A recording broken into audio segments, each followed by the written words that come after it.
A paz do Senhor, meus irmãos. A paz do Senhor, professor Márcio. Paz do Senhor, professor Fabiano, alunos e alunas da Escola Bíblica Dominical. Pela graça de Deus, estamos aqui hoje para estudar mais uma aula da nossa querida Escola Bíblica Dominical. E chegamos, professor Márcio, na nossa última aula desse trimestre, quarto trimestre de 2021, né? É verdade, verdade. Graças a Deus. Estudamos aí com muito afinco, com muita dedicação, né? A vida do apóstolo Paulo, né? E que bênção que foi esse trimestre, né, professor Márcio? Olha, professor Fabiano, quem realmente se dedicou a estudar, como você falou, com afinco, com dedicação, aprendeu muito. Com certeza. Eu aprendi muitas lições do que aprendemos com o apóstolo Paulo para aplicar na nossa vida hoje. Nossa vida, exatamente. Podemos analisar situações em que o apóstolo Paulo se deparou e a forma como ele enfrentou essas situações, né? Que nós podemos usar para a nossa vida hoje, né? Nós vivemos aí quase 2000 anos depois do apóstolo Paulo, mas muitas situações que enfrentamos no nosso dia a dia podemos usar como exemplo o apóstolo Paulo, como ele enfrentou, né? Ele sendo ali um cristão genuíno após a sua conversão no caminho de Damasco, né? Onde ele honrou o nome de Jesus até o final, até a sua morte, né? E podemos destacar, professor Fabiano, fé. Paulo nos dá um exemplo de fé em todas as lições que estamos tendo aí.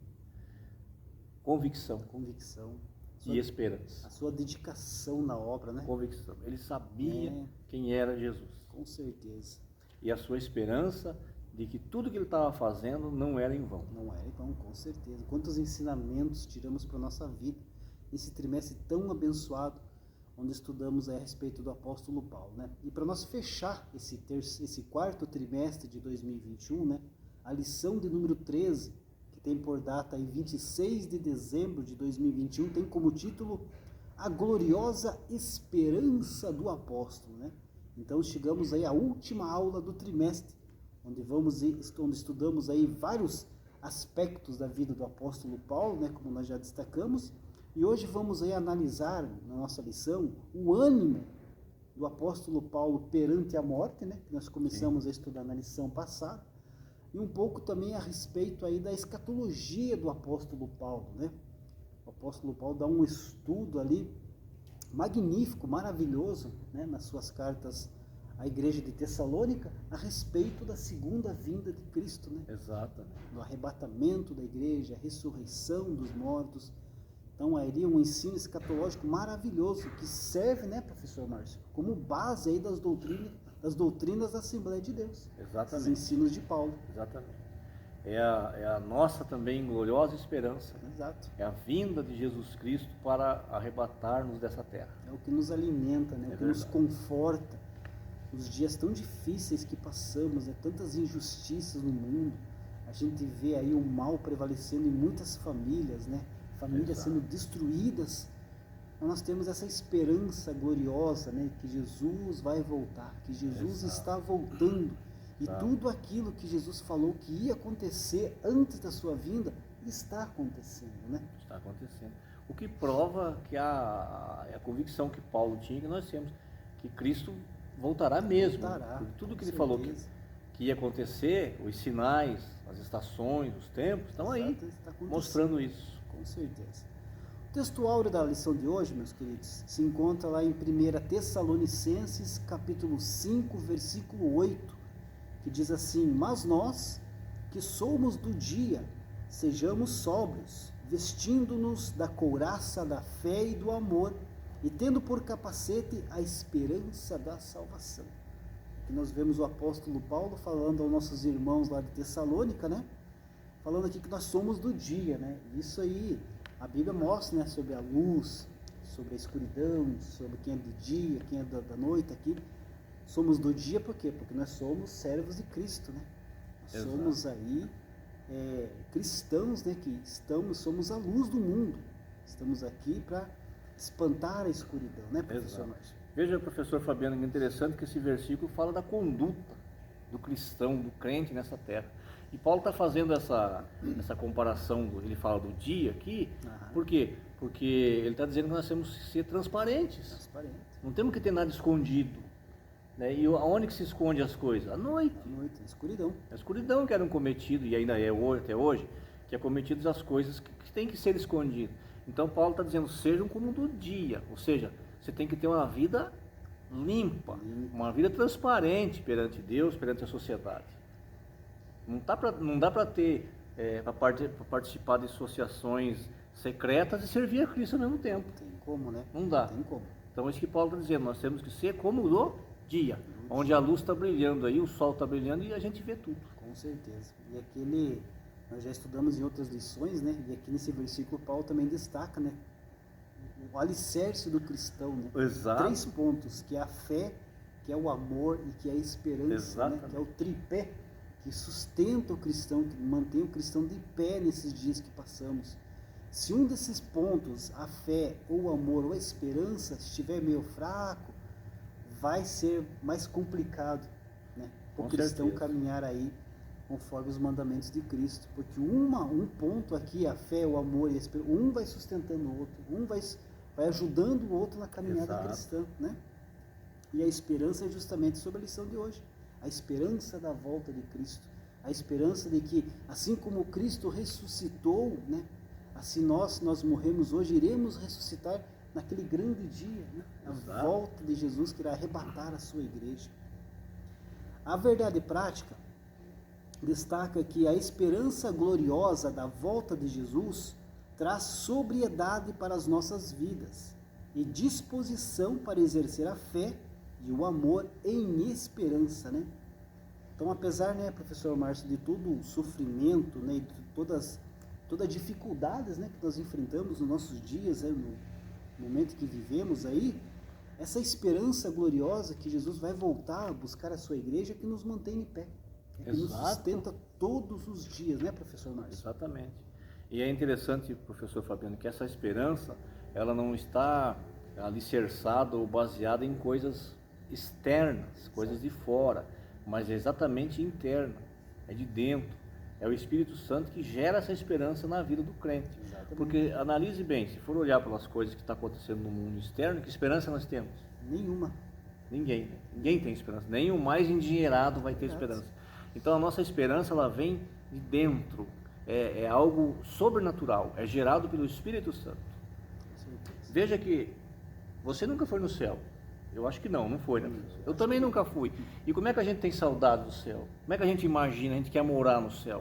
Essa esperança que o Espírito Santo coloca na nossa vida e mostra que o céu é um lugar maravilhoso. É real. É real. Então essa esperança aqui não é aquela esperança do estou esperando ver se vai acontecer. Não, é a esperança de eu estou caminhando aqui porque eu sei que vou chegar. Uma esperança e também uma convicção. Uma convicção. Uma certeza de que vai acontecer. Exatamente, mas é gerada pelo Espírito Santo, por Jesus na nossa vida.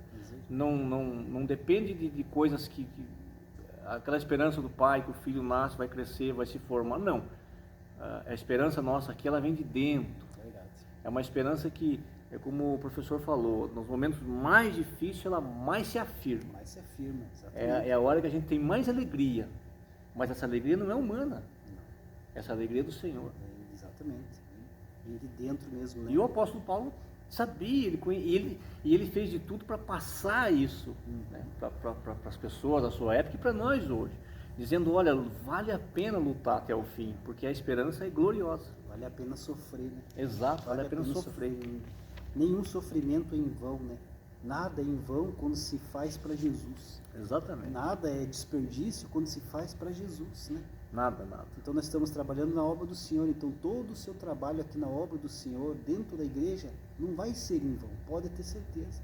Às vezes você pode estar passando aí por alguma perseguição dentro da igreja, está com um pensamento de desistir, de largar, de fazer as coisas que Deus colocou no teu coração por causa dessas perseguições. Continue, vai até o final, vai até o fim, porque pode ter certeza que a esperança que está dentro de nós, que essa esperança gloriosa de Cristo, é o que vai nos mover até o final. Verdade. O objetivo geral da lição de hoje é de enfatizar a gloriosa esperança dos cristãos, né? A introdução da nossa lição diz assim: a última lição deste trimestre nos mostra que não podemos perder a esperança do céu em meio ao sofrimento e tribulações nessa terra, Essa esperança é a fonte da força dos fiéis que se apegam no que Deus realizou em Cristo Jesus. E a garantia dessa esperança é o fato de que o Espírito Santo nos fortalece, renova e confirma a herança eterna do nosso Deus. Que a esperança do apóstolo Paulo seja também a nossa. Então nessa lição vamos ver aí justamente essa esperança, né, que Paulo teve até o final ali da sua vida, nessa certeza, essa convicção, como nós já destacamos aqui na lição, né, que faz parte da vida do cristão fiel. Sim. Daquele que tem convicção no seu chamado, daquele que tem certeza de que Jesus veio e morreu por nós, em que reconhece em Jesus o Senhor e Salvador da sua vida, né, professor? Exatamente. Entregar a sua vida a Ele. É exatamente nos momentos de mais sofrimento que essa paz, que essa convicção sobressai na vida da gente. Com certeza. Ponto 1 da lição, a consciência de Paulo diante da morte. O subtópico 1 diz assim: uma morte como oferta de sacrifício. O Espírito Santo que guiava o apóstolo Paulo em tudo o fez sentir que o tempo da sua partida estava próximo. Nesse sentido, o apóstolo via o seu martírio iminente como uma oferta apresentada sobre o altar do sacrifício. Essa consciência clara de que haveria de padecer pelo nome de Jesus não o permitia ter medo ou frustração diante da morte.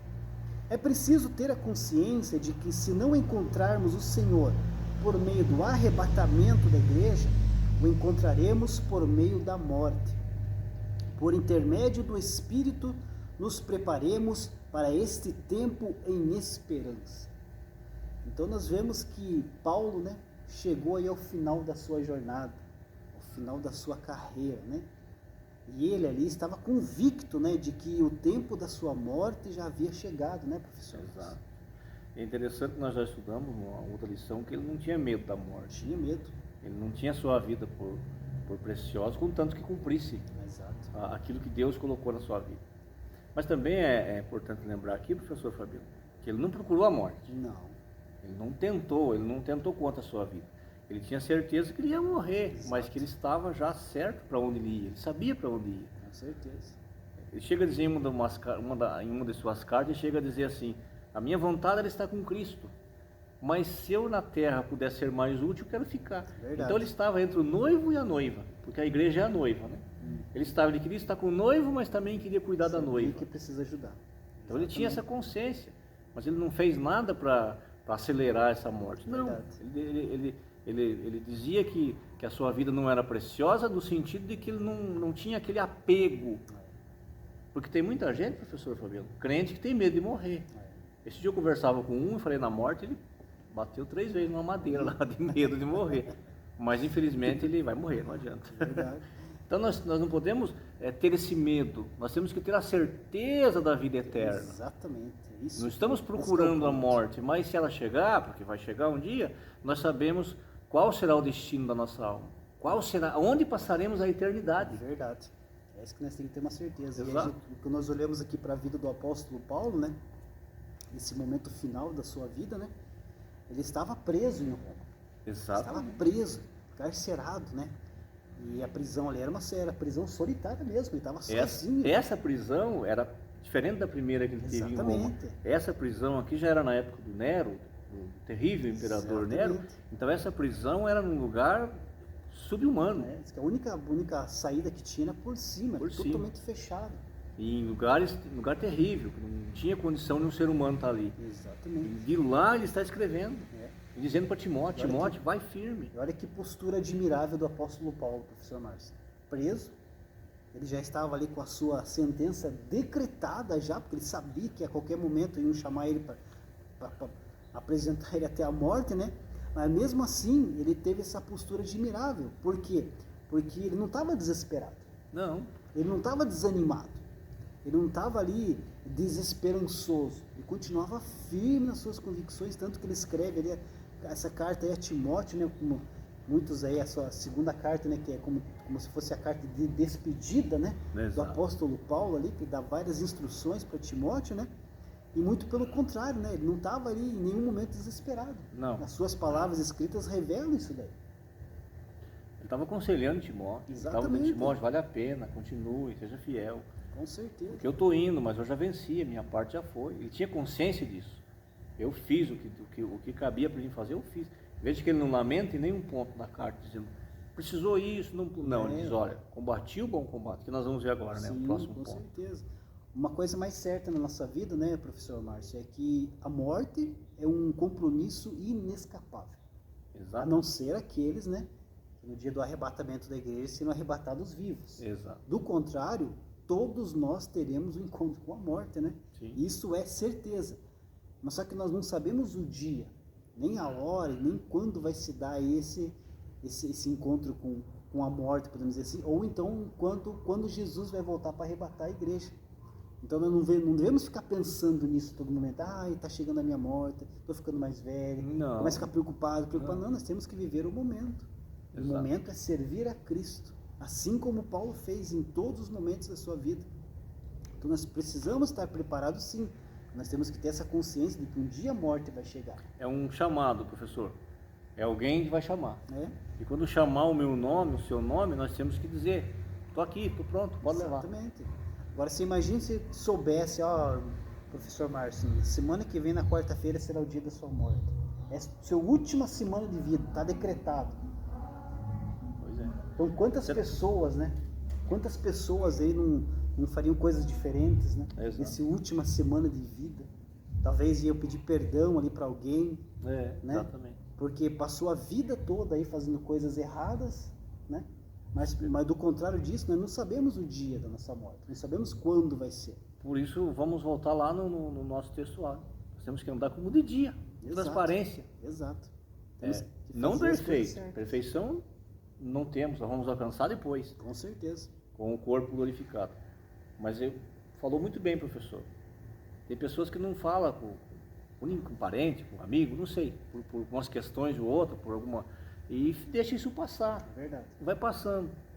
Mas esquece que ele pode morrer, o outro pode morrer. Com certeza. Jesus certa vez falou assim, vocês têm que acertar as contas enquanto os dois estão no caminho. Porque quando for tirado um, acabou. Acabou. Aí aquele que foi errado e o que ficou errado. Verdade. Então nós temos que estar preparados, né? Sim. Procurar fazer as coisas certas e mediante a palavra do Senhor, para que depois não possamos nos arrepender, como o professor Márcio, né, destacou que às vezes a outra pessoa pode ser levada, ou a gente mesmo pode ser levado de um momento no outro e botar em risco até a nossa salvação. A nossa salvação. Que é o principal de tudo, né? Ponto, subtópico 2, combati o bom combate. Agora o apóstolo faz uma análise de sua trajetória. Ele combateu o bom combate. Desde quando Paulo teve um encontro com Cristo, indo para Damasco, até o momento próximo de sua morte, muitas experiências ocorreram em sua vida. É notório a total entrega do apóstolo. Muitas perseguições, provações, injustiças, plantações e confirmações de igrejas. De fato, o apóstolo entregou a sua vida integralmente à causa do Evangelho. Ele combateu o bom combate. Que combate estamos combatendo? Essa causa é a nobre causa do Evangelho? Que o autoexame de Paulo seja exemplo para nos autoexaminarmos também. Então, Paulo combateu o bom combate, professor Márcio, né? O combate. Significa o quê? Significa que ele lutou conforme as regras, que é o Evangelho de Cristo. E outra coisa interessante, se ele combateu o bom combate, então tem o mau combate. Exatamente, com certeza. Então, Paulo, nesse combate, ele seguiu as Escrituras, aquilo que Jesus ensinou para ele. Os mandamentos, conforme estava escrito, ele seguiu a risca, ele foi um bom soldado de Cristo. Exatamente. Ele cumpriu a sua missão combatendo o bom combate, né? Sofreu várias aflições, sofreu dificuldades, sofreu perseguição, foi preso, foi açoitado, foi linchado, quase morto, espancado, mas ele combateu o bom combate, sempre pregando o Evangelho de Cristo. Exatamente. Né? Mas agora, assim como o professor Mário já até destacou, como ele combateu o bom combate, tem muitos cristãos, se dizem cristãos, muitas pessoas por aí, que em vez de combater o bom combate, combatem o mau combate. E o que é o mau combate, professor Márcio? É as intrigas entre os próprios irmãos. Combatendo contra o irmão, né? Exatamente. Irmão contra irmão. Ele não está sendo um bom soldado de Cristo. Nosso ex-superintendente, né, o Toniel, nosso professor Otoniel, que está lá na Paraíba, né, um dia destacou aqui na nossa escola bíblica dominical a respeito dos soldados de Cristo, né, que são chamados para guerrear. Só que a guerra é lá fora, não é dentro do quartel. Exato. Imagine se os soldados dentro do quartel começassem a dar tiro, um soldado no outro. Exatamente. Como é que seria? Então nós não somos chamados para guerrear aqui dentro, somos chamados para guerrear lá fora, ser um bom soldado de Cristo e combater o bom soldado assim como Paulo combateu. Exatamente. Tem que prevalecer no sentimento do cristão, professor Fabio, que nós temos que combater o bom combate em torno de uma causa só. Exato. Todos nós temos um inimigo comum. Exatamente. E todos nós lutamos também por um Senhor comum, que é Jesus Cristo. Jesus. E o inimigo quem é? Satanás. É. Agora, você destacou bem que quando a pessoa fica guerreando entre o próprio irmão, ele está fazendo o que com isso? Ele está dando a vitória para quem? Para Jesus ou para Satanás, para o diabo? Claro que é para Satanás. Então nós temos que combater o combate certo. E o mesmo Paulo vai escrever em Efésios, 6, que a nossa luta não é contra carne nem sangue. Quer vencer alguma coisa? Está incomodando? Oração. Com certeza. Joelho no chão. Fazendo mais ainda. Infelizmente são muitas intrigas, né? Muitas intrigas e muito busca É. Eu costumo dizer assim, professor Fabiano, eu não gosto quando eu vejo, por exemplo, na igreja um crente exigindo os seus direitos. Exato. Não gosto disso. Porque nós não temos direito a nada. Não. Então quando a pessoa começa a exigir muito seus direitos, alguma coisa está errada. Ele precisa rever esse conceito e voltar lá para o fim da fila. Exatamente. Começar de novo, porque exigir direito, não temos direito nenhum a exigir. Verdade. Então, Com certeza. esse é um mau combate. Criando inimizade, né? Criando inimizade dentro da igreja. Isso é obra da carne. Obra da carne. Isso não é Exatamente. fruto do Espírito, isso é obra da carne. Então tem que ter muito cuidado. Como a lição pergunta aqui, que combate estamos combatendo? Né? Somos aqui chamados para quê? Para pregar o Evangelho a toda criatura. Ponto. Exato. É isso. Não para ficar causando confusão dentro da Não. igreja, né? Cada um de nós tem um talento. Pelo menos um tem, já tem. Tem um dom, pelo menos um já tem. Deus já deu. Deus não deixa ninguém desequipado. Então, agora, se o meu dom, eu estou trabalhando, tenho um dom, mas o seu é superior, é algo que se faz melhor do que eu, amém. Nós vamos se completar, já estudamos sobre isso. Um dom vai completando o outro. Não tem melhor na obra de Deus. Não tem melhor, é todos iguais. Então nós temos que ter esse sentimento. Esse é um bom combate, porque é todo mundo combatendo junto. Exatamente. Agora, quando começam esses grupos, divisão, lembra da igreja de Corinto. Paulo escreveu para eles, falou, tendo entre vocês aqui contenda, separação, Exato. não são todos carnais? Exatamente. Mas nessa lição nós estudamos a respeito, né, que Deus dá o crescimento para a igreja.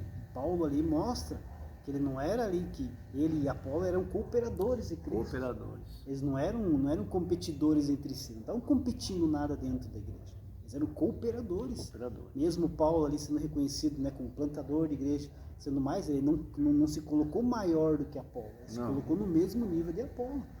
Exato. Então, E deu a honra e a glória para Deus. Com certeza. Então, que nós sejamos cooperadores, nunca competidores. Competidores, sendo cooperadores. Subtópico 3, gratidão e esperança. Além de combater o bom combate, o apóstolo acabou a carreira e guardou a fé.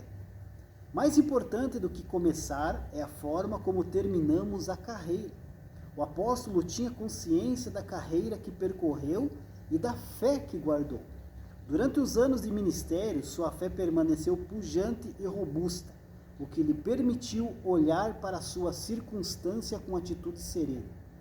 Embora não pudesse evitar a morte física, sabia que estar com o Senhor era a coroação da sua trajetória. Temos confiança e desejamos antes deixar este corpo para habitar com o Senhor, segundo aos Coríntios 5:8, e partir e estar com Cristo, o que é incomparavelmente melhor, Filipenses 1:23. O apóstolo nos ensina que é preciso olhar para o futuro com a certeza do nosso galardão e enxergar pela fé que o nosso trabalho não é vão no Senhor, pois há uma coroa de justiça guardada para cada crente em Jesus. Estamos nas mãos do justo juiz. Então o apóstolo Paulo completou a carreira e também guardou a fé, Exato. professor Marcos. O que é completar a carreira, né? Que é ir até o fim, né? Ir até o final. Interessante que aqui Paulo ele faz alusão àquele revezamento de bastão, naquela corrida, né? Exato. O corredor tinha que completar toda a carreira, daí entregava o bastão para o outro competidor, para o outro companheiro, que também continuava, né? E assim Paulo fez. Ele completou a sua carreira, seu ministério, e entregou o bastão a Timóteo. Exato. Entregou o bastão para Timóteo, que também fez a mesma coisa, completou a sua carreira e entregou o bastão, e foi indo até a igreja chegar onde nós estamos hoje. É verdade. E olha a importância, né? Então você não pode parar na metade do caminho, né? Não, Porque às não. vezes pode ter alguém lá na porta esperando você entregar o bastão Exato. para continuar esse caminho que você percorreu até este momento. E veja que para fazer isso ele teve naufrágio, teve prisão, foi dado como morto, foi apedrejado, passou fome, passou frio, foi Sofreu caluniado, enfim, só sofrimento. Só sofrimento. Mas ele não largou o bastão, Não largou. levou até o fim. Até o E fim. interessante aqui também destacar, professor Fabiano, é que ele disse, guardou a fé. Então o que deu direito a Paulo de entrar no céu e que vai dar direito a ele no dia do tribunal de Cristo a receber o seu galardão, é porque ele guardou a fé. Guardou a fé. Ele soube guardar a fé em Cristo Jesus. É verdade. Precisamos manter a fé, mesmo em tempos difíceis, né? Exato. Mesmo quando tudo parece estar dando errado na tua vida, tem que manter a fé, você tem que guardar a fé. Quantas e quantas pessoas já não chegou para nós assim, né, professor? Mas por que está acontecendo isso comigo? Por que Deus permitiu que aquela pessoa morresse, né? Por que Deus permitiu um acidente? Então, coisas acontecem justamente por causa da entrada do pecado no mundo. O que nós não podemos é colocar, como se fosse colocar a culpa em Deus nas coisas que acontecem. Nós temos que manter a fé em Cristo. Até porque aqueles que se dizem ateu, que não creem em Deus, também morrem. Então se fosse então eles não morreriam, né? Por isso, professor Fabiano, que nós já falamos aqui, dessa consciência que nós temos que ter da esperança. Que aqui é só uma passagem. Exatamente. Mas a eternidade, essa, é que nós determinamos aqui na Terra onde passaremos a eternidade. Com certeza. Se com Cristo ou sem Cristo. Né? Daniel falou que uns vão ressuscitar para a glória e outros para a vergonha eterna. Vergonha eterna, meu Deus. A segunda morte. A segunda morte. Então isso nós temos que ver. Agora, essa vida, olha, por mais robusto que seja uma pessoa, ele não vai passar de 120 anos. Não. Se chegar aos 120. Não vai. E o que é 120 anos perto de uma eternidade? Exatamente. Então é essa a nossa preocupação tem que ser aonde, se eu morrer agora, aqui, aonde eu vou passar a eternidade.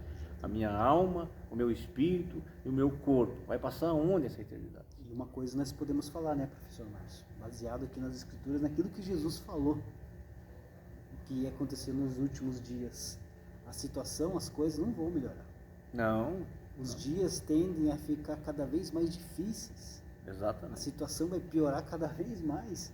Então não ache você que essa pandemia vai passar e tudo vai ficar lindo, maravilhoso. Vai trocar o governo. Vai ser tudo bonança. Não, vai só piorar. Porque Jesus mesmo falou que ia ser assim. Porque o reino dele não é desse mundo. E nós pertencemos ao reino dele. Então, Exato. ele disse, aqui vão ter aflição. Mas depois que passar daqui, daí sim. É aqui a vida eterna. Verdade. Agora, para isso acontecer, tem que fazer o quê? Guardar a fé. Guardar a fé. Combater o bom combate. Terminar a carreira. Exato. Não entrega antes, não entrega as coisas porque você achou, imaginou, pensou, calculou, sonhou, alguém falou. Vai fazendo a obra de Deus. Se você está numa igreja como é o nosso costume aqui das Assembleias de Deus, tem um departamento de círculo de oração, departamento de escola dominical, mantenha-se firme lá. Faça com amor, faça com alegria. Não faça nada com tristeza ou por obrigação. Exatamente. E no tempo certo, que se Deus achar que já não é mais ali o teu lugar, já é outro, porque isso não vai ficar parado, não. A obra de Deus é dinâmica. Verdade. Deus não chamou ninguém para ficar de braços cruzados. Aí Ele tira você. Mas não saia por tão pequenas coisas. Então, Abandono. Isso aí não vai acabar a carreira nunca. Não, claro que não. Isso é verdade. Então temos que fazer igual o apóstolo Paulo. Guarde a fé. Guarda a fé. Porque você vai trocar essa fé por uma coroa de glória. E Amém. quão maravilhoso será Deus. isso. É verdade. Então vale a pena seguir, ir até o final. Ponto 2 da lição, a doutrina bíblica de Paulo sobre a volta do Senhor. Subtópico 1, a volta do Senhor em 1 Tessalonicenses. O capítulo 5 de 1 Tessalonicenses inicia com uma conjunção mas, para retomar a ideia lógica do capítulo 4, em que Paulo fala sobre a ressurreição dos mortos em Cristo na mesma ocasião em que ocorrerá o arrebatamento dos vivos em Cristo. Assim, o capítulo 5 é a continuidade acerca do assunto da parousia, ou seja, a volta do nosso Senhor iniciada no capítulo 4. Então, o apóstolo Paulo iniciou esse estudo no capítulo 4, né? Ensinando para os crentes de Tessalônica a respeito da ressurreição, né? Tinha muitos ali que eles estavam achando que Cristo ia vir naqueles dias. Eles não tinham entendido esse ensino escatológico do apóstolo Paulo. Eles acharam que aqueles irmãos que tinham morrido não iam participar do arrebatamento da igreja. Então, a partir do capítulo 4, né, o apóstolo Paulo dá esse ensino a respeito da ressurreição. Que aqueles que morreram em Cristo vão ressuscitar assim como Cristo ressuscitou. Exato. Antes daqueles que serão arrebatados vivos. Exatamente. Paulo diz para eles que não fosse desesperado como aquele que não tem esperança em Cristo. Aquela pessoa que morre sem Cristo. Daí ele falou, não seja como essas pessoas que não têm Jesus, que ficam... Não, a pessoa que morreu um ente querido, morreu uma pessoa da família, mas você sabe que ele era um cristão, que vivia como de dia, que era uma pessoa de Deus, você vai ter a esperança de encontrar com ele um dia. Então não há lugar para desespero, não há lugar para desesperança. É isso que Paulo estava dizendo para eles. Exatamente. E Paulo disse, eles vão ressuscitar, mas no tempo certo. E os mortos ressuscitarão primeiro ainda, né? Eles vão ver Cristo primeiro do que os que estiverem vivos. Com certeza. Segundo nossa base doutrinária das Assembleias de Deus, né? Que tem aí como um dos principais o pastor Antônio Gilberto, né? Exato. Existe um estado intermediário dos mortos, né? Aqueles que morrem em Cristo vão para um lugar intermediário, né? Aguardando aí justamente essa volta de Jesus, esse arrebatamento da igreja, se juntar-se com todos os crentes de todas as épocas, de todos os lugares do mundo, se encontrando com Cristo nos ares. De Adão até o último. E lá no céu, durante 7 anos, bodas do Cordeiro, tribunal de Cristo, e será maravilhoso. Queremos estar lá, né, professor Márcio? Amém. Estamos combatendo o bom combate para chegar lá e guardando a fé. Sentar-se à mesa ali para ser servido pelo nosso mestre, né? A gente sentar ao lado de apóstolo Paulo nessa mesa, porque lá vamos ser todos iguais. Sim. Né? Não vai ter diferença. Interessante, professor Fabiano, que quanto mais a gente se liga nas coisas celestiais, quanto mais se começa a imaginar como vai ser o céu, mais força nós temos para caminhar aqui na terra. Verdade. Porque como você falou, vai tendo essa comunhão com Deus e você vai entendendo cada vez mais que o tempo está próximo. É verdade. Paulo chegava a dizer assim, nós os que estaremos vivos. Ele dizia assim, nós, porque ele tinha uma convicção que Jesus vinha ainda no tempo que ele estava vivo. A geração dele ainda. Mas o que é isso? Não é que ele estava, isso é a comunhão que ele tinha com Deus, é a certeza que ele tinha do céu, da vida eterna e da ressurreição. Ele falava, nós, os que estivermos vivos, vamos primeiro os mortos, depois nós também seremos transformados. Isso aí. Subtópico 2, as duas fases dessa vinda. A volta de Cristo se dará em 2 fases. A primeira, apenas para os salvos, em que nosso Senhor virá nas nuvens para se encontrar com a sua noiva, a igreja. O apóstolo nos mostra que nessa ocasião, os mortos em Cristo ressuscitarão primeiro e os vivos serão arrebatados para estarem com o Senhor nos ares. Essa fase é invisível para o mundo. Nenhum olho verá, somente os dos salvos. Entretanto, na segunda fase da vinda do Senhor, todo o olho verá. Será uma chegada em que o nosso Senhor descerá em glória e literalmente será visto pelo mundo todo e especialmente pelos judeus. Nessa ocasião, Jesus Cristo livrará pessoalmente a nação de Israel dos exércitos, confederados pelo anticristo, desfazendo-os com o seu poder e vencendo o anticristo, o falso profeta e o diabo, para implantar o reino do milênio. Então, são 2 fases da volta de Cristo. A primeira fase é o arrebatamento da igreja, em que Jesus virá de forma invisível. O mundo não verá, apenas os salvos, né? Ouvirão a trombeta Só os alarido, salvos. e serão arrebatados aí vivos para se encontrar com Cristo, e os mortos ressuscitarão, né? Isso é a primeira fase, né? Nós acreditamos que nós, como da Assembleia de Deus, acreditamos, existem Sim. outros estudos aí escatológicos, né? Sim. Defendem outros pontos aí do arrebatamento da igreja, né, Exato. professor Márcio? O nosso credo de fé é pré-tribulacionista. Exatamente. Nós cremos que a igreja não passa pela grande tribulação. Que Jesus tira a igreja da terra, vem o rapto, que é arrebatamento quer dizer o rapto, né? Vai ser tirada a força, e aí começa, aí que vai entrar a grande tribulação. Exatamente. Então, nessa primeira fase, ela será ouvida somente pelos salvos. Se Jesus voltar agora, professor Fabiano, e nós dois estivermos salvos, nós vamos ouvir a voz e vamos subir. Amém. E os mortos já ressuscitaram. Exatamente. O mundo vai perceber que houve o arrebatamento da igreja, porque Pelo sumiço, milhões e né? milhões de pessoas irão sumir Não se tem... instantaneamente. Não dá para... Nós não compreendemos o que vai acontecer, porque a igreja de Jesus tem no mundo inteiro. Exatamente. Então essa vai ser a forma como o mundo vai se aperceber. E, lamentavelmente, muitos cristãos que se desviaram da palavra do Senhor não vai participar desse arrebatamento. Não vai, mas vai entender, porque... Conhecedor da palavra. Até porque está aqui, nós estamos gravando uma aula sobre isso, que vai ficar aí. Então a pessoa já vai entender, olha, sumiu gente do mundo inteiro, de várias profissão, de tudo, né? Tudo. Aí vai dizer, peraí, daí alguém vai dizer, mas eu já li isso, é Jesus que voltou. Exato. E eu fiquei. Essa é a primeira fase. A segunda fase que Paulo defende, aquele Jesus que veio humilde, que veio pobre, que nasceu numa manjedoura, né, que foi crucificado, que foi morto, que foi cuspido, né, professor Márcio? Exato. Aquele que deu a cara para bater, aquele que fez ensinamentos, Foi rejeitado pelos seus, né, pelos judeus, que veio humilde no seu primeiro advento, no seu segundo advento, que nessa segunda fase, ele vai vir totalmente diferente.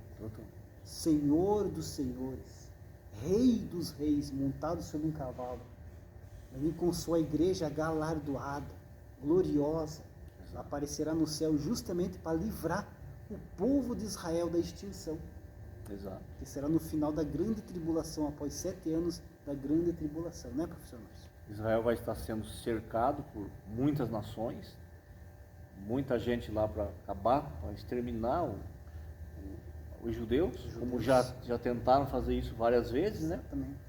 E nesse momento, e o profeta Zacarias diz ainda, professor Fabiano, que Jesus porá o pé no Monte das Oliveiras e o monte vai abrir.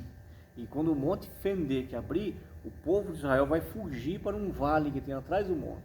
Exato. E aí Jesus descerá ali, e ali será a batalha do Armagedon. Com o seu sopro ele vai exterminar todas aquelas nações que estarão todos ali que foram acabar. Ali. Então será um momento magnífico, né? E a igreja do Senhor, que foi arrebatada, estará junto, estará vendo, estará acompanhando tudo que aconteceu, que está acontecendo. Olha que momento, né? Essas são as duas fases da vinda do Senhor, né? A primeira invisível para o mundo e a segunda visível para o mundo. Que é a parousia que Paulo diz a lição. Né? Parousia é visão, todo mundo vai ver. Todo mundo vai ver. E aí, se todo olho verá, aí a gente pode até usar nossos tempos de hoje, tecnologia, televisão. Sim. Mas mesmo que não tivesse nada, Deus faria que todo mundo visse do mesmo jeito, porque Ele é Deus. Assim como você está nos Ele vendo não precisa. aqui, Exato. Você pode estar aí do outro lado do mundo nos vendo aqui agora. Isso vai acontecer também. Olha como as coisas estão caminhando para isso. Só se pensar tanta evolução, tecnologia que tem aí hoje em dia, né? Subtópico 3, sobre a grande tribulação. Não passaremos pelo período do juízo divino, denominado de a grande tribulação. A igreja de Nosso Senhor será retirada antes do período do derramamento do santo juízo. Quando o anticristo instalar o seu governo mundial, não estaremos mais aqui. Ao final desse período, juntos de Cristo contemplaremos a destruição do anticristo e do falso profeta no lago de fogo. Esse ensinamento mostra aos Tessalonicenses, bem como a igreja atual, que vale a pena confiar e esperar a volta do Senhor. Só que nós não devemos, professor Márcio, servir a Cristo aí apenas esperando, eu vou servir a Cristo para me livrar da grande tribulação. Não devemos. Nós temos que servir a Cristo por amor, por gratidão, e não apenas, eu quero ir porque eu não quero estar aqui na grande tribulação, que será um período terrível. Né? Até porque a promessa já está. Aquele que for fiel vai ser livre da ira futura. Com certeza. Então já existe essa promessa. Eu costumo dizer assim, professor Fabiano, que tem crente que está na igreja, que se diz crente por medo do inferno. E corre um sério risco de ir para o inferno. Porque não é assim, né? A vida cristã é uma vida... ser cristão não é apenas frequentar um templo evangélico, não é apenas ter um nome escrito no hall de membros de uma igreja, não, é uma vida mesmo, é caminhada com Cristo, é um estilo de vida. Então, nós não devemos ter medo, né, de Deus e nem de ir para o inferno, mas devemos entender que o Senhor nos chamou para nos livrar do pecado e ainda nos dar o céu. Exatamente. E servir Ele por amor. Nesse período da grande tribulação, apesar da igreja não estar aqui, né, nós já comentamos que nesse período de 7 anos a igreja vai estar lá no tribunal de Cristo e nas bodas do Cordeiro no céu. Mas nesse período de grande tribulação, que será um período terrível, vai haver salvação. Pessoas serão salvas. Sim. Né? Mas vai ter vai ser diferente que agora, né? Vai ser diferente, vai ter um preço a ser digamos, pago. Um preço a ser pago. Ainda, claro, o Espírito Santo vai estar agindo, convencendo, mas a pessoa vai ter que dizer, eu não quero, eu não vou adorar a besta, eu não vou adorar o anticristo, vai ser uma escolha, e aí por dizer não ao anticristo, daí o sofrimento, a consequência vai ter que ser pago pela pessoa. Hoje nós estamos, é só dizer, Senhor, eu te aceito, eu quero uma mudança de vida, e começar a servir a Jesus como Senhor e Salvador. Mas na grande tribulação vai ser diferente, né? Até podemos dizer que vai ser não um mérito da pessoa, mas vai ser com o sangue derramado dele também, mas não é o mérito dele, porque a salvação não é por mérito de ninguém, é por graça. Com certeza. E vai continuar sendo, porque Jesus disse que as suas palavras não passarão. Então a Bíblia não vai passar, a Bíblia vai continuar, a Bíblia vai para a eternidade. Mas vai ser diferente de agora, porque daí vai ser assim, você vai ter que recusar, eu não quero isso aqui. Mas se você não quer isso aqui, o sofrimento vai ser esse. Você vai ter que dizer, eu quero o sofrimento. Porque nós temos que lembrar que nesse período, quem vai estar governando é o anticristo. É um governo do anticristo. E você sendo um cristão, você vai estar indo contra o anticristo. Se você vai estar indo contra o anticristo, você acha que ele vai te deixar sentadinho no banco quietinho? Não vai. Tudo quanto é tipo de adversidade vai vir sobre você. Exato. Pode ter certeza. Ponto 3 da lição: dos tempos e das estações até a volta do Senhor. Subtópico 1. Uma atenção à expressão dos tempos e das estações. Os termos tempos e estações também foram usados pelo Senhor Jesus em seu último discurso aos seus discípulos, logo depois da sua ressurreição. Não vos pertence saber os tempos e as estações que o Pai estabeleceu pelo seu próprio poder. Atos dos Apóstolos 1 e 7. Tanto os termos em 1 Tessalonicenses quanto em Atos dos Apóstolos trazem a noção da iminência da volta do Senhor. Por isso, devemos viver em vigilância em todo o tempo, não procurando adivinhar datas ou períodos, pois não sabemos o dia nem a hora que o nosso Senhor há de voltar. Quantas e quantas pessoas, professor Márcio, a gente já viu aí, dizendo, Jesus vai voltar no dia tal. Jesus marcou o dia e hora e vai vir no dia tal. Passou-se o dia e nada aconteceu. Verdade. Porque não cabe a nós saber o dia que Jesus vai voltar. Somente Deus sabe. Nem para Jesus foi revelado enquanto ele estava aqui na forma corporal. Exatamente. Nem para ele foi revelado, porque ele não sabia. Provável que depois, quando ele voltou para a glória, foi revelado. Exato. É Deus. Né? Mas para nós, meros mortais, não cabe a nós saber o dia em que Jesus vai voltar. Né, professor Márcio? Não. E veja que todos os que marcaram as datas, todos foram envergonhados, porque não aconteceu. Exato. Jesus não voltou. Então, aqui na lição diz muito bem, nós temos que vigiar. Vigiar, estar preparados, né? Preparados. Vigiar é o quê? Cuidar. Cuidar por onde anda, cuidar o que faz, cuidar o que está acontecendo. Exato. Mas não sabe o que vai acontecer, não sabe o dia. O próprio Jesus falou, Que se o pai de família soubesse a hora que o ladrão chegaria na casa, estaria lá esperando e o ladrão ia ter uma surpresa, mas ele não sabe. Então Jesus estava comparando, dizendo ali, a minha vinda vai ser assim, quando menos esperar eu venho. Com certeza. Então tem que ter o quê? Tem que ter... E tome cuidado aí, porque já nessa pandemia também já andaram marcando umas datas por aí, não deu nada certo. Verdade. Aí depois vem uma conversa que foi mal interpretada, foi nada. Então Jesus pode voltar na nossa geração. Sim. Como também pode voltar daqui a 100 anos, como pode voltar daqui a 1000 anos, não sabemos. Mas o importante é não ficar preocupado com isso, mas sim estarmos preparados. Preparados. Né, vigilantes. Porque já falamos aqui, tem duas voltas de Jesus, a volta coletiva, mas tem a volta individual, que é a morte. Sim. Morreu também, vai encontrar com Cristo ou não. Então, professor, nós temos que entender isso, né, professor? Nós servimos a Cristo, Ele é nosso Senhor, Ele que sabe o dia. O Senhor é que sabe a hora de chamar.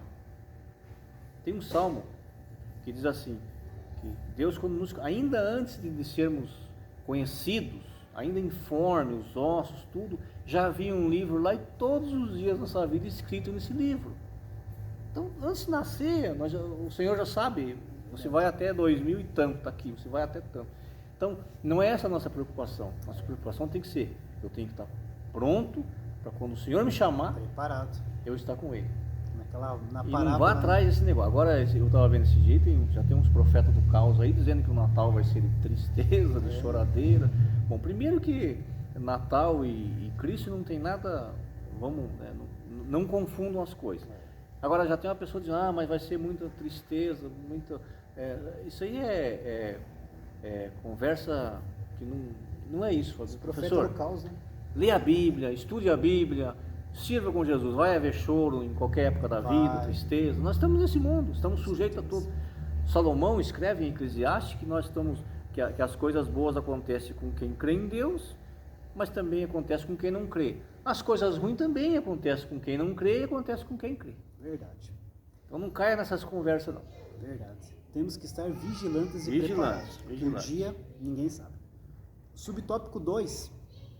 Uma dimensão do Espírito, uma dimensão do porvir. Entretanto, as Escrituras Sagradas mostram que o derramamento do Espírito Santo em Pentecostes anuncia os últimos dias. Ora, o Espírito na vida da igreja é um anúncio de que brevemente o Senhor Jesus voltará. Não por acaso em Atos 1:11 há esta gloriosa promessa: varões galileus, por que estáis olhando para o céu? Esse Jesus que dentre vós foi recebido no céu, há de vir assim como para o céu o viste ir. O derramamento do Espírito Santo, né, professor Márcio, é o início dos últimos dias. Exatamente. O início dos últimos dias começa com o derramamento do Espírito Santo a toda criatura que crer em Jesus. Exato. Então aí nós estamos vivendo os últimos dias. Esse derramamento do Espírito anuncia exatamente isso, através do Espírito Santo. Sim. Veja que Jesus falou para eles, né? Olha, tudo vai ser destruído. E 70 anos depois o templo foi destruído. Então ali foi marcado. Jesus falou que eles iam voltar, eles iam perder a terra, depois iam para o judeu. Porque Israel, professor Fabino, é uma espécie de relógio de Deus na terra. Então a gente tem que olhar para Israel, que é a figueira, que está acontecendo lá, e vendo que, entendeu? Então tudo que Jesus falou para Israel, praticamente ainda não se cumpriu ainda a construção do templo novamente. Mas vai se cumprir, já tem tudo preparado para isso. Exato. Então não adianta ficar tentando adivinhar as coisas, é só olhar, olha, está mais perto, a vinda de Jesus está mais perto para nós hoje do que no tempo de Paulo. Com certeza, as coisas estão acontecendo mais nitidamente. Mais nitidamente. Está mais aparente aí do que está acontecendo, né? E se você tem o Espírito Santo na sua vida, você vai estar atento a isso. O Espírito Santo vai te mostrar isso. E veja que, veja que eles, em Atos 1:11 lá, varões galileus. Exatamente. Vocês estão vendo esse Jesus que está indo? Fique tranquilo, ele vai voltar. Com certeza. Do mesmo modo que ele está indo, ele volta. No mesmo lugar ainda. No mesmo lugar, exatamente. Subtópico 3, Espírito e porvir, temas da nossa pregação. Como pentecostais clássicos, a promessa do batismo no Espírito Santo, com evidência de falar em línguas, deve estar em nossos lábios. Preguemos sobre isso, estimulemos a igreja a buscar essa promessa. Todavia, A promessa da bendita esperança deve estar em nossa proclamação. Não deixemos de dizer: Jesus em breve voltará. A Igreja de Cristo nasceu no fogo, debaixo da promessa de sua volta. Então precisamos de mais pregações a respeito da volta de Cristo. Exatamente. Precisamos aí ter mais pregações a respeito do arrebatamento, a respeito do juízo final, esses momentos escatológicos que vai acontecer futuramente. Então precisamos ter mais esse ensino para a igreja. Preparar, né? Com Preparar certeza. mais. Quanto mais preparada a igreja tiver, quanto mais ensinamento tiver, mais difícil vai ser enganada. Exato. Professor Fabiano, no livro de Apocalipse, que é o último livro da Bíblia, no seu capítulo 22, olha o que diz a última oração da Bíblia. Diz assim: aquele que dá testemunho dessas coisas diz: certamente venho sem demora. Amém. Vem, Senhor Jesus. É a última oração da Bíblia. Dizendo: vem, Senhor Jesus. É uma promessa. É a promessa. E Jesus vai voltar. Pode ter certeza disso, que Jesus vai voltar. Por que será que ele deixou no último capítulo, no último versículo, fechando a Bíblia, essa promessa? Porque ele vai voltar. Vai voltar, com certeza. Conclusão da nossa lição diz assim: a bendita esperança de Paulo deve ser a nossa. Ao longo do ministério do apóstolo, somos estimulados a viver no Espírito e ao mesmo tempo em vigilância, preparando-nos para o encontro com o nosso Senhor. Que vivamos no Espírito, aguardando a bendita esperança. O Senhor Jesus pode voltar a qualquer momento para arrebatar a sua noiva. Andemos, pois, no Espírito. Glória a Deus. E fechamos, professor Márcio, para a honra e para a glória de Deus, 4º trimestre de 2021. É verdade. Trimestre maravilhoso. Estudamos a respeito do apóstolo Paulo, né? Verdade. Lições da vida e ministério do apóstolo dos gentios para a Igreja de Cristo. Que possamos aí, através dessa lição, aplicar esses ensinamentos na nossa vida, né, professor? Exato. Que um dos principais pontos da escola dominical é justamente isso: aprender a palavra de Deus e aplicá-la na nossa vida. Que através da aplicação vai haver transformação de vidas, mudança de vida. Vamos melhorar, vamos ficar mais parecidos com Cristo, sermos imitadores de Cristo, assim como o apóstolo Paulo foi. Né, professor Márcio? E que antes de desistirmos, vamos lembrar um pouquinho que Paulo passou. Pouquinho que foi. Só um pouquinho do que ele passou e vamos dizer: vamos andar mais um pouco. Vamos melhorar um pouquinho mais. Continuar mais um pouquinho. Vamos abrir mão nisso aqui, que eu acho que é tão importante para mim. Vamos abrir mão nisso aqui em favor de Cristo. Amém. Graças a Deus, né? E antes de finalizarmos a nossa aula de hoje, professor Márcio, quero apresentar aqui a próxima lição, 1º trimestre de 2022, mais uma lição abençoada. Tenho certeza que será bênção para nossas vidas. A supremacia das Escrituras, a inspirada, inerrante e infalível Palavra de Deus. Verdade. Nosso manual de fé, de doutrina, nosso modo de viver está aqui na Bíblia Sagrada. E vamos estudar a Bíblia Sagrada no próximo trimestre, professor Márcio. Exatamente. A Palavra de Deus. Vai ser bênção. Lição de número 1, a autoridade da Bíblia. Lição 2, a inspiração divina da Bíblia. Lição 3, a inerrância da Bíblia. Lição 4, a estrutura da Bíblia. Lição 5, como ler as Escrituras. Lição 6, a Bíblia como um guia para a vida. Lição 7, a Bíblia transforma as pessoas. Lição 8, a lei e os evangelhos revelam Jesus. Lição 9, as histórias e as poesias falam ao coração. Lição 10, as profecias despertam e trazem esperança. Lição 11, Lucas, Atos, o modelo pentecostal para hoje. Lição 12, as epístolas instruem e formam os cristãos. E lição 13, a leitura da Bíblia e a educação cristã. Maravilha.